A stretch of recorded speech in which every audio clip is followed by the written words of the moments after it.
Less Taken contains content that may not be suitable for all audiences. Listeners' discretion is advised. Less Taken. A dense fog rolls in across the barren streets of Doveland, Wisconsin. The handful of shops, diners, and taverns are all closed. It might seem as though the locals are hiding out, but the truth is, they're not that concerned about the weather. Visibility be damned. Almost every last adult congregates at the end of town, between the hall and a cemetery. Small torches burn bright, a beacon through the fog. The angry shouts of men and women travel throughout the town. They demand an explanation. They demand blood. In front of the town-wide mob is a woman, possibly in her 30s, tied to a large wooden pole with a noose around her neck and cinder and logs just below her long black boots. So many people shout at once that it's nearly impossible to discern who is saying what. Every so often, though, one of the threats and accusations slices through the clatter. Some of them blame the woman for a poor harvest, and they use a rifle to intimidate her as they demand that she makes their crops somehow magically reappear. Others accuse the woman of killing them all by destroying all of their natural resources. Some say she's cursed the town because she's a witch. In the midst of all the commotion, a taller elderly man breaks through the sea of animosity, a large torch leading his way. When he reaches the front, he stares at the alleged witch, and a hush seeps over the crowd. Without saying a word, this man lifts his torch high up above his head and then slowly lowers it. I wouldn't do that, the woman shouts. We're all cursed, damned, because of you. Why shouldn't you burn? The man asks. The woman squints her eyes, perhaps in anger, yet she maintains her silence. The man lowers his torch. Cursed, he repeats, seconds before flames lick at the witch's heels and quickly race up her legs. Before the flames engulf the witch, a green glow radiates off of her. Cursed, she shouts. I'll show you cursed. The witch lets out a guttural scream before bursting into a fiery shower of red, orange, yellow, and green. The town of Doveland panics and dashes around the area, desperate to escape. As flames continue to devour the witch's body, the locals drop down to the dirt roads, one by one, until the town is absolutely silent and motionless. The last thing anyone hears is the cackle of the witch as her skull snaps off of her neck and is swallowed by the flames.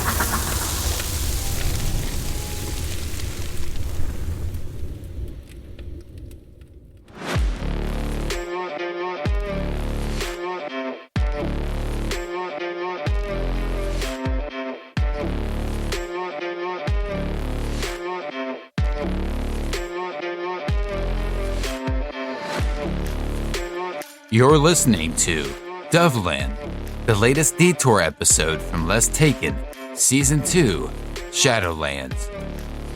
In this episode, we leave Illinois to explore the legend of a town named Doveland that, by all historical accounts, never existed. However, there are many people who hold faint memories of this small Wisconsin town. So, did it ever exist?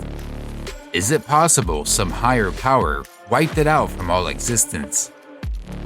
Stay tuned to find out.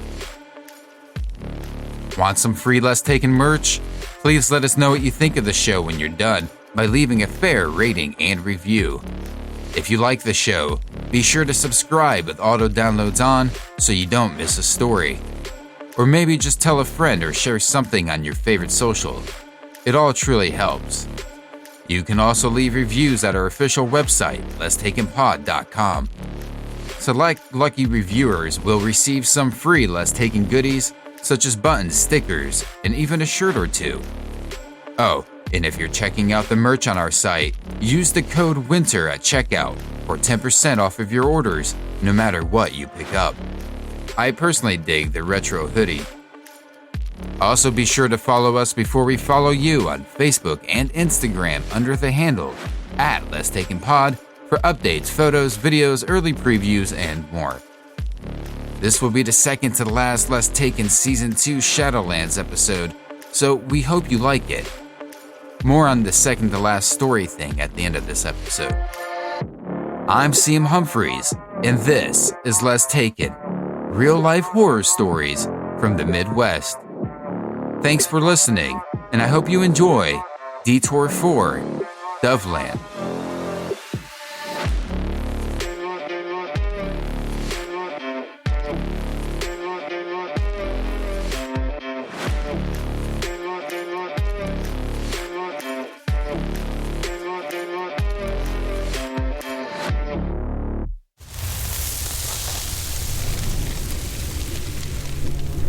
The fire between Town Hall and the cemetery burns for days upon days, until there's nothing left of the alleged witch and the torch-wielding mob of angry Doveland residents.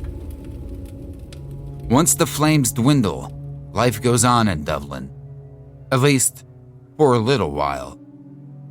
The remaining women and even fewer men live on, having children and their children growing up to have families of their own.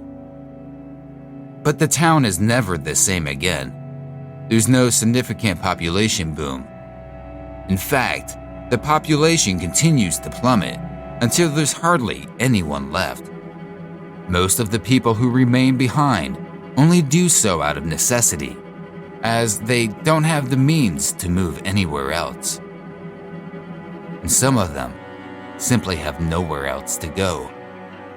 Unfortunately, Doveland is no longer safe.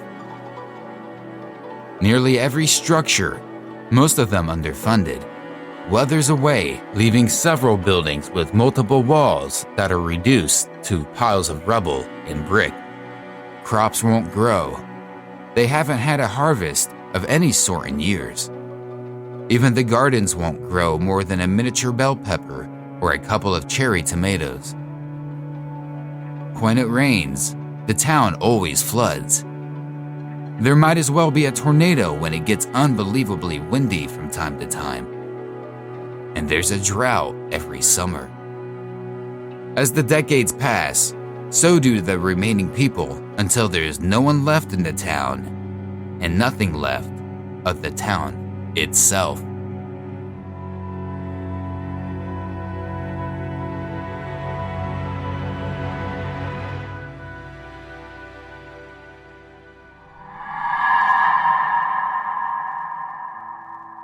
Anyone here ever hear of Doveland, Wisconsin? Those 7 words show up by themselves on a Tumblr post in 2015. Curious users of the social media platform quickly inquire, so the poster, Pennsylvanian Patriot Deviant, shares everything he knows. A few others chime in, and as the post continues, it reveals that there might be a small town in Wisconsin that either A, no one really ever heard about, or B, it's a town that some greater entity forced out of existence and out of their collective memories. The original Tumblr poster points out that there is little historical evidence regarding the town, but he has family members who recall traveling through or visiting Doveland. Beyond that, there are photographs of others enjoying things like a mom-and-pop diner, as well as Doveland-themed memorabilia like t-shirts, coffee mugs, and bumper stickers. By the end of this post, it appears that there are numerous individuals who can provide some evidence of the town's existence. Others speculate why, perhaps anyone would want others to forget about Doveland and act like it never existed. The story you heard at the top of this episode, involving the witch cursing the land and all of its people, that's one of the alleged origin stories too. But there is another theory as to how Doveland came to be and also completely vanished. Many of the contributors to this thread all claim to have relatives that know all about Doveland and share phrases like government operation in common. Is or was the town some kind of secluded top secret military experiment? Did something go wrong and that's why we've never heard of Doveland, Wisconsin? Here's the story.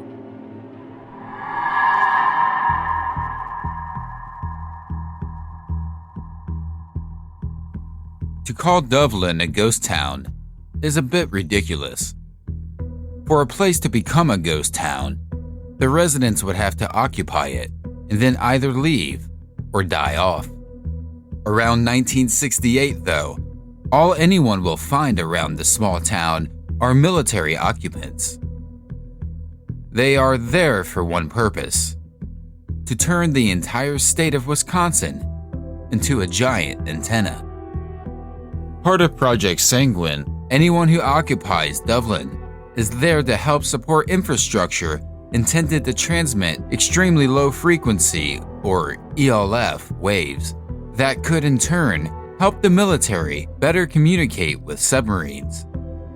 Aside from constructing one of the handful of giant antennae required for this project, one of the biggest setbacks is that they'll also need to create dozens, if not hundreds, of underground factories to generate enough ELF waves.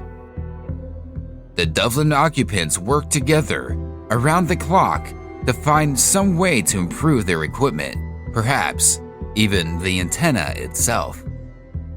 And finally, they think they've got it figured out. They've done the math and researched the science behind all of it. But they have no way to test out their improvements.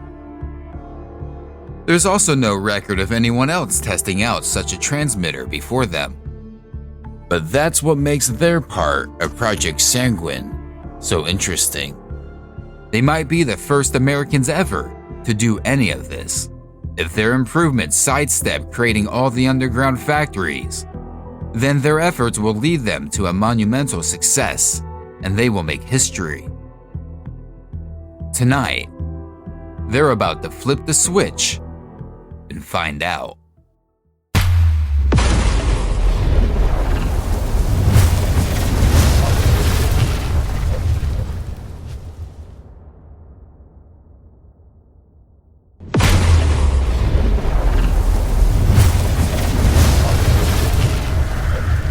It all happened so quickly. One moment, the military occupants of Doveland, Wisconsin are testing out a specialized ELF transmitter, and the next, continuous waves flood and leak out into the town. Almost all of the nature reserves and wildlife surrounding the base are disturbed. Flocks of birds rush out of trees the moment the equipment goes haywire. Sadly, some of them don't even make it that far and fall lifeless to the forest beds. Even the water is somehow contaminated after the first test, and larger streams break through the small natural dams and flood out the area for miles, where erosion is then accelerated. What was supposed to be the cornerstone of Project Sanguine, and perhaps one of the most useful naval breakthroughs, ends up rendering Doveland inhabitable. As the story goes, there is a massive cover-up effort to destroy what's left of the town and somehow ensure no one ever knows about what happened there. You won't even find hard proof of any such testing until 1982. What specifically happened once the military occupants turned on the transmitter? That's part of the mystery and the alleged cover-up. While no one can really fill in the blanks here, there are those who propose a completely different ending to the Project Sanguine theory.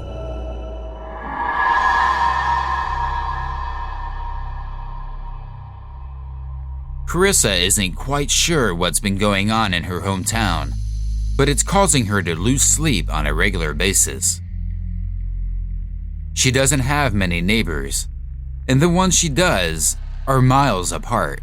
There's no one she can consult about the strange white glow coming from the other end of Doveland. She knows it has something to do with the government or the military or something, but she's clueless as to what they've been up to. Aside from the occasional flash of light, she's not certain how to explain it. It's almost like a hum, but she doesn't categorize it as a sound. It's more like a vibration of some sort.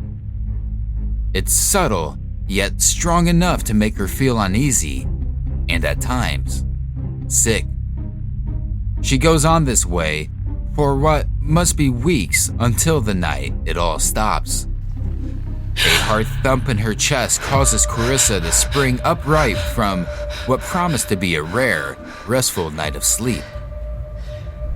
Her abdomen clenches, and she remains frozen in the fetal position until she can will herself to slide out of the bed.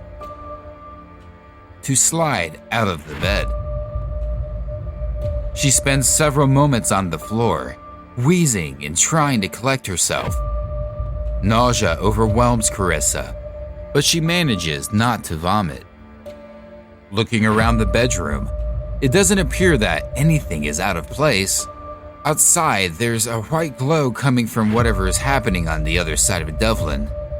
Perhaps a little brighter than usual, but it's nothing extraordinary at this point.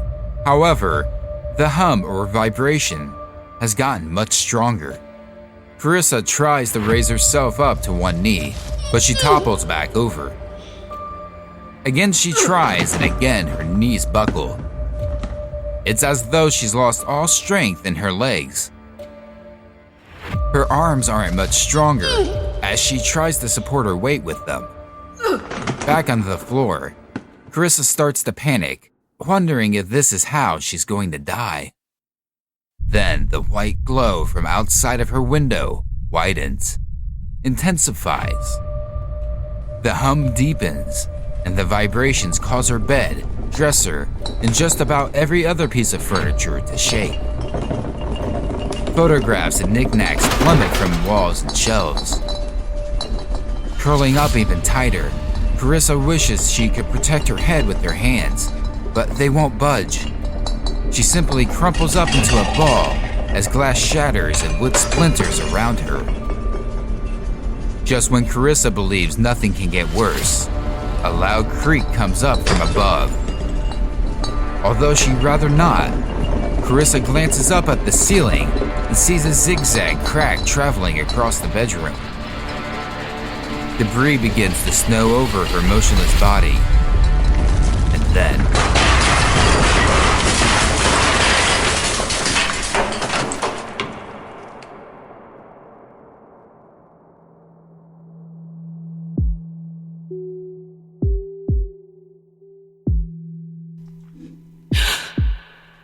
Carissa opens her eyes and gasps. She's covered in dust and debris, and her bed is surrounded by chunks of plaster and wood. She feels a sharp pain in her left arm and sees blood dripping from a cut. She tries to remember what happened, but all she can recall is a loud rumbling noise that shook the entire house. She gets up and staggers to the bathroom, where she washes her wound and wraps it with a bandage. She looks at herself in the mirror and notices that her eyes are different. They are almost blue instead of brown. She feels a surge of panic and confusion. How did this happen?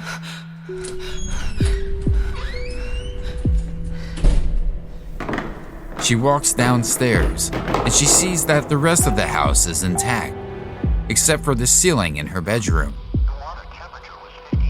She wonders if there was an earthquake or a bomb or something else. She turns on the radio and hears a cheerful voice announcing the weather forecast for January 4th, 1968.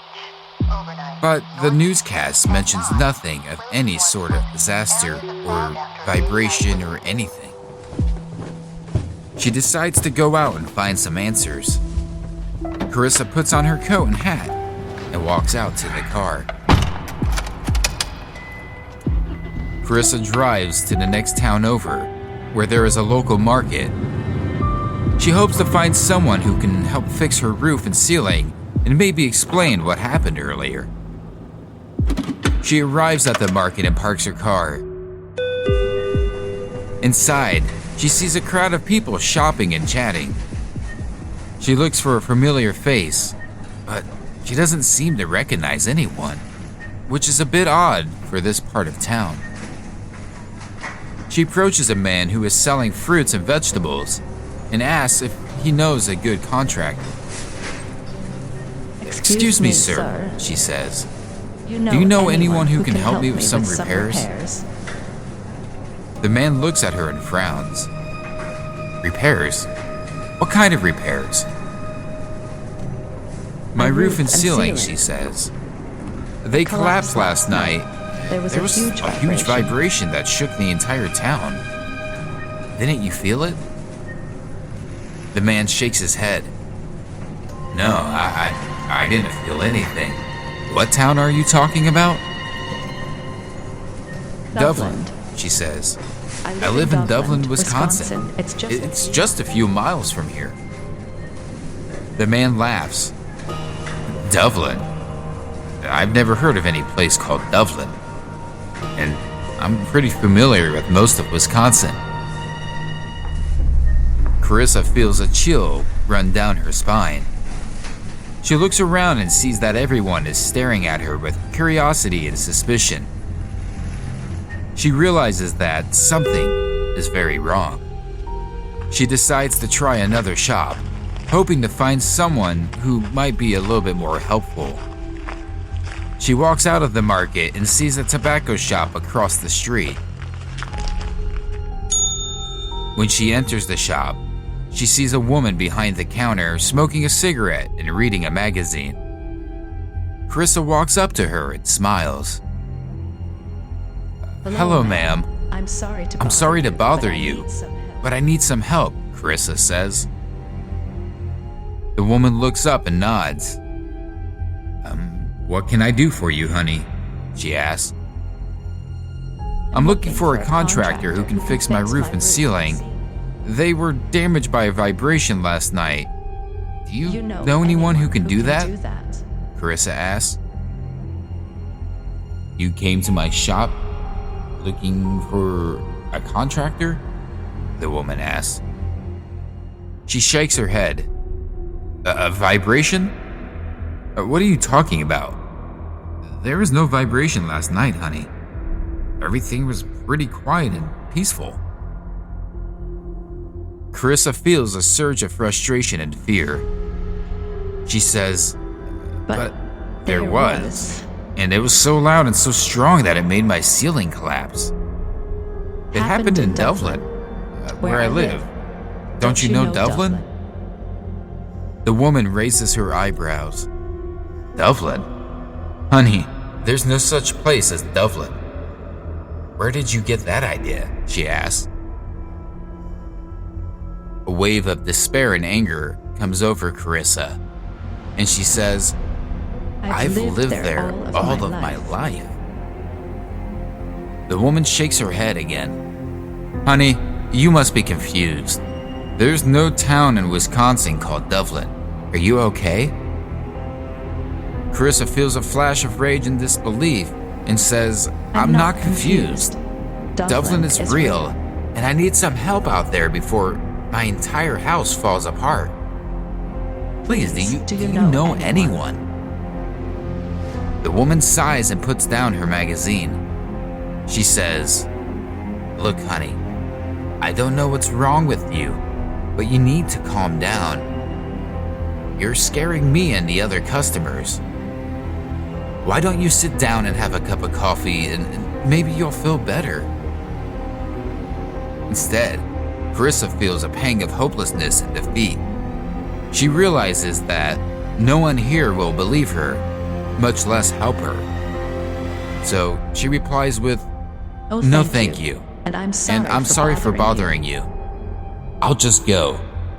Feeling as though she somehow slipped into an alternate dimension, Carissa drives back to Doveland, still without any idea what to do about her home. Maybe, if she's lucky, one of the few other residents in town might be able to point her in the right direction or perform the repairs themselves. But as Carissa gets closer to home, she sees that the main road is empty and quiet. She sees no signs of life or activity. She sees no smoke or flames. No rubble or ashes. Did she somehow dream up the destructive hum? She really begins to question her sanity when she pulls up to an empty lot where her house should be standing. There's no house. There's no driveway, no lawn, no mailbox. There's only a patch of dirt and grass. Carissa stops her car and quickly gets out. She walks over to the patch and looks around. Nothing but fields and trees. She feels nothing but cold and silence. Hears nothing but wind and birds. She can't believe it. Carissa falls to her knees and begins to weep. She doesn't notice the black van that pulls up behind her. She doesn't notice the two men who get out of it and then approach her. She doesn't notice the cloth that covers her mouth and nose, or the mask that slips over her head. And she doesn't notice the needle until it pierces her skin.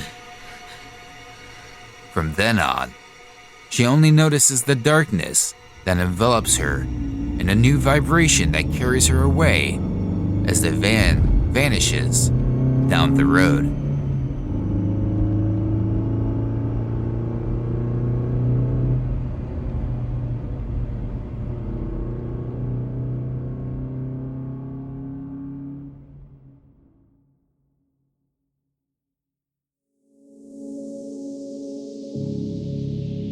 Recap. The Doveland-Wisconsin theory is a legend that claims there was a town called Doveland in Wisconsin that mysteriously disappeared in the 1990s, leaving no trace of its existence. Some people say they have memories or souvenirs of visiting Doveland, but there really is no evidence of the town on any maps or records. There are various theories about what happened to Doveland, such as a natural disaster or a curse or government cover-ups, but none of them have been proven. Doveland is an example of an urban legend, a story that is widely circulated but not verified by facts. It is also similar to the phenomenon of disappearing towns, which are places that once existed but were erased by natural or human causes. However, most of these theories can be easily debunked by the lack of any factual or logical basis. For example, there's another theory that Doveland was destroyed by damming, which flooded the area and erased the town from the map. But it's not supported by any evidence of such a project or event in Wisconsin. There is no record of any dams being built or breached near the supposed location of Doveland, nor any reports of flooding or displacement of residents. The theory that Doveland was a military town and part of Project Sanguine, which involved transmitting extremely low frequency waves underground, is based on a real project that was conducted by the US Navy in Wisconsin in the 1960s and 1970s, and some throughout the early 1980s. However, Project Sanguine was never completed, and the sites that were used for the project are well known and documented. There's no indication that Doveland was ever involved in or affected by Project Sanguine. Another theory, that Doveland was cursed by a vengeful spirit who made the town and its people vanish as a punishment for some unknown sin, is a supernatural explanation that lacks any rational or empirical basis. There is no evidence of any paranormal activity or phenomenon in or around Doveland, and no historical or cultural clues that would suggest a reason for such a curse. This theory, at best, is based on just pure speculation and superstition.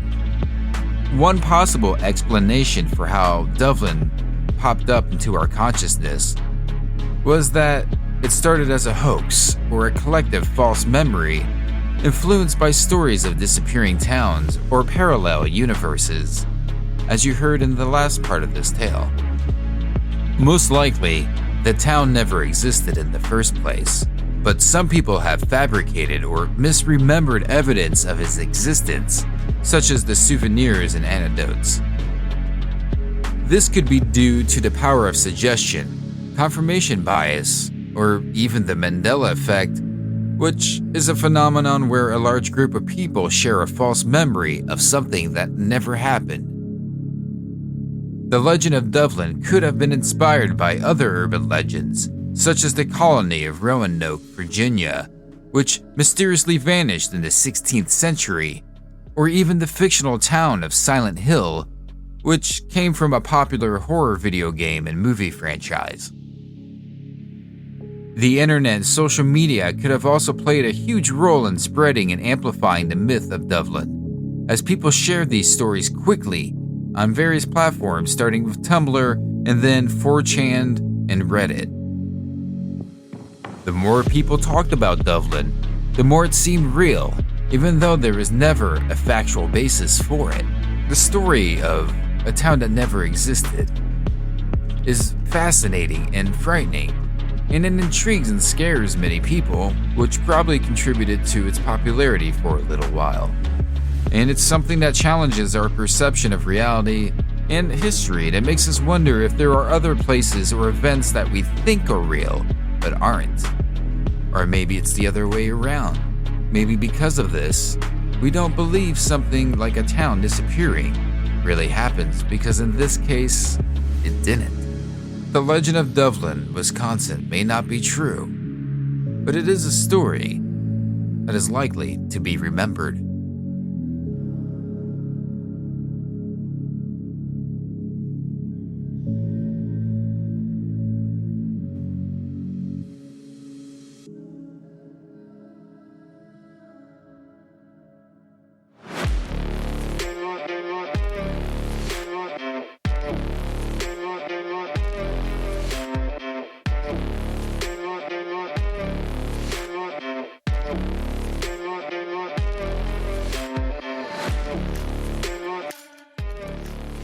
Thank you for listening to Doveland, the latest detour episode from Less Taken, Season 2, Shadowlands.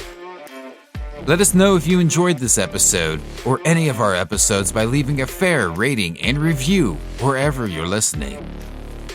And if you do like the show, be sure to subscribe with auto downloads on. And sharing a post or telling a friend is still by far the best way to help spread the word about Less Taken. You can also leave reviews on our website, lesstakenpod.com. Lucky reviewers will receive a handful of Less Taken goodies, such as pin buttons, stickers, and magnets, while supplies last. And while you're on the website, be sure to check out every episode, the episode notes, sources, merch, and more. Use the code WINTER at checkout through February to receive 10% off any order. Oh, and if you have an idea for a future episode of Less Taken, perhaps one for Season 3, please let us know at lesstakenpod.com/ideas. It's quick and easy, and we respond to everyone. Alternatively, you can reach out to us by shooting an email over to lesstakenpod@gmail.com. Be sure to follow us before we follow you on Instagram and Facebook under the handle @lesstakenpod for photos, videos, early previews, and more. And you'll be the first to know the topic of upcoming episodes. As we get deeper into the winter, it's again time to wrap things up over here at Less Taken. Sadly, Season 2 Shadowlands is coming to an end, but fret not, the break won't be more than a few weeks, and we'll post whatever we can in between. As a little peek behind the curtain, we'd like to share that Season 3 will open up to the entire Midwest. Admittedly, we might favor our home state of Indiana a little bit more than others, but it should make for a thrilling ride. The show is largely staying the same, but we think we've come up with a few ideas to give the show a little bit more of a polish that you'll like. Until then, we're getting closer to the Shadowlands finale, a preview of which will drop next Tuesday. Follow us on Instagram to be the first to know what story we're covering, but here's a couple of hints. Hint 1, it doesn't take place in Indiana or Illinois, but Ohio. Hint 2, it involves a murderous cult. A quick note on our storytelling. While we do our best to stick to the facts, we sometimes take creative liberties to maintain narrative cohesiveness. I'm CM Humphreys, and this is Less Taken, real-life horror stories from the Midwest. Once again, thanks for listening, and I hope you join us next week for a preview of our season finale.